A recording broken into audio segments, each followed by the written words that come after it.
always want to know, how did you decide to add a wheel to this winged shoe here? How did I decide? Yeah, that? what was the There was a motivation? hole- because there was a hole in the shoe last, which that's built on, an antique shoe last. Oh, by the way, we talked about your signature, and I see that it is really in a perfect place here. Yeah. That's a great signature. That's like branding at its finest right there. Right. Yes, I always try to make it discreet but visible, if I can, on most of the pieces. And on these, they're always signed in here like a label, a label. These are very different though, but what's the material involved in both? Both of those are copper. And you've been doing a lot of copper work in the Yeah. environment over the years, right? You're comfortable with working with copper? I've been working with it a lot more recently. So it's a home builder in you, the roofer I in you. think so. This one's made out of downspouts, gutter downspouts. Oh. That someone replaced, and I went over and picked up the material. Very and interesting. It came patinaed, so I love it. So you what's called a dumpster diver? Are you the person that goes I after could be. recycle material? Speaking of which, what are you wearing tonight? That looks like something left Yes, over. this is what I call a fetish necklace, and I made this. That's great. It looks great. Thank you. It's absolutely good. And you've got a metal piece over there which looks like one of your classics. Right. And that one is called Pointed Toe. Yeah, it's way pointed already. Right. It's pointed to the point where, can you imagine someone wearing a toe like that in public? They could, I guess. I have seen people wear boots that look like that, and the tip of the boot ends up sticking up in the air, making it his funny. Take us over to this. And what was the process? Do you remember when you conceptualized this and when you realized that's something that you really wanted to do that was that long? That's a narrow foot, by the way. Right. I wanted it exaggerated, so I made it long. I can vary my pattern because I have a pattern that I made, and all the shoes that look similar to this as far as the sole and the heel goes come from the same pattern, but I can vary what happens on the top, the length, the Can you lift strap. this? It's not attached, is it? Oh, it is yeah, she attached. does. Good, because it might disappear. Right, she has it. Yeah, they have it. They have it down. So, And I also knitted these laces. you did. So Yes. that's a lot of finger work with Yeah, that. that's a lot of finger work. And this is stainless steel. And the shoe sole, this part of it is aluminum. Wow. Have you ever been tempted to actually design shoes? Oh yes, Yeah? many times. How close have you come?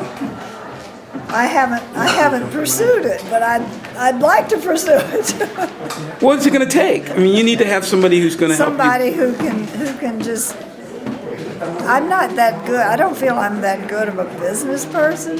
I just want to do the work. You could design it, though. Could you Yeah. make it comfortable? I mean, the sole is very important, right? 'Cause Well, I know that you'd get with a manufacturer, Mm-hmm. and they would take care of that end of it. I believe they just want the design. But there's a lot of designs out there, and the women are wearing all kinds of spike Exactly. heels. So, Yeah. can you come up with something that's different? Do you think? Well, I think, I think a lot of these are different because I've made, oh gosh, at least 75 shoes, single shoes. But is any of them a designs. different design from what is really out? I mean, that obviously is not going to be something you're going to see from most people because No. it's so long. Right. But what about something that could actually work? I mean, I do have, I have some of those, yeah. I have Yeah. some that could work. I mean, you got to feel a sense of curiosity of what it would be like to go through that Right. process of seeing Yeah. it mass produced. Right. It would be exciting, I'm sure. Yeah. Yeah. Have you ever wanted to hang out with a women's shoe designer who's prolific enough I never thought of that. I guess I'd have to go to New York or, someplace where it'd be more feasible to run into people like that. I mean, I haven't researched even here, so I don't really know where to begin, or I haven't. It just seemed like such an arduous process. Yeah. And I just didn't. But in the long run, it would be worth it for you if you could be fulfilled by it, right? It would. Yeah, Okay. it really would. At this stage, I think maybe that should be a serious consideration. With a name like Zipperer, I would say that you should. It's probably in the cards for you, right? Yeah, I think you're right. Yeah. All right, let's go to Rodeo Drive and talk to somebody and see if we can get out Madison Avenue or someplace. She's ready. I think she's done enough of prototypes that we can come up with something that might work. Oh yeah. All right. Yeah, I still have things that are swimming in my head I haven't even produced yet. You got a thirst. And about 1,000 drawings. Yeah. You want it. You want more, don't you? I You do. you never stop wanting. No, not when it comes to expression of shoes. Expression, and an exaggeration of what I see today. It becomes fun. Do you think you could make a statement that would really be remembered by people beyond your generation and into? That's a good question. I'm sure if I chewed that one over. It'd be an intense thought, wouldn't it? It would, Wouldn't it? yes. Yeah. We got a lot of well-heeled looking people that are coming through, taking a look at the work, and we've got some amazing artwork in general, and you're one of the people that's featured here, so congratulations. You're amongst some very talented people here. Thank you, Tom. So, appreciate that. really appreciate your contributions to this event. Thank you. I do too. I'm so happy to be in this show. Okay, you got something waiting for you over there at that table.